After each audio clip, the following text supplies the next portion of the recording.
ba muntikan ko na maisuka ang liver ko? Sa tuhog-tuhog dyan sa may kanto kay Manong na naglalako.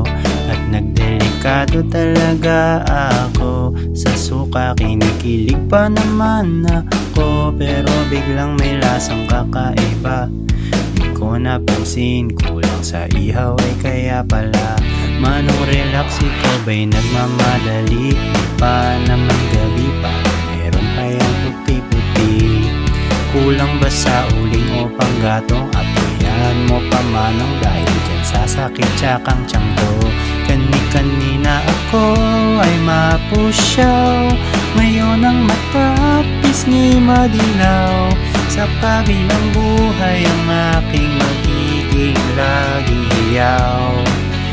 Hilaw, isaw ay hilaw, di akalaing mapapadaan na naman at maaamoy usok nito. Habang kumakalabit ang init, ang sarap ng isaw.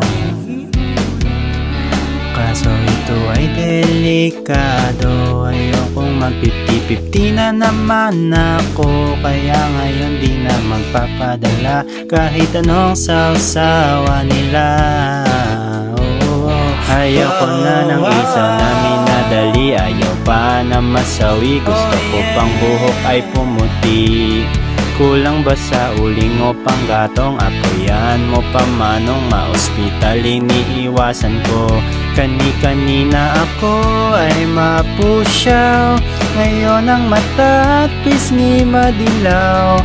Sa kabilang buhay ang aking magiging laging hiyaw. Hilaw, isaw ay hilaw.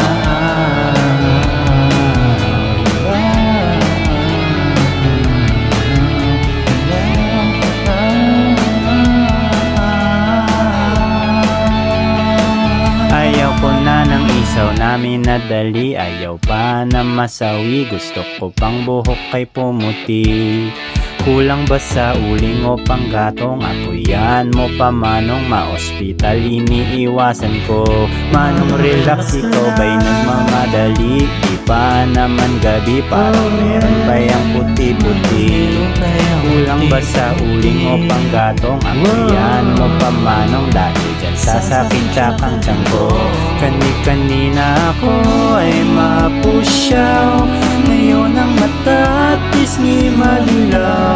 Sa kabilang buhay ang aking magiging laging hiyaw. Hilaw, isaw ay hilaw.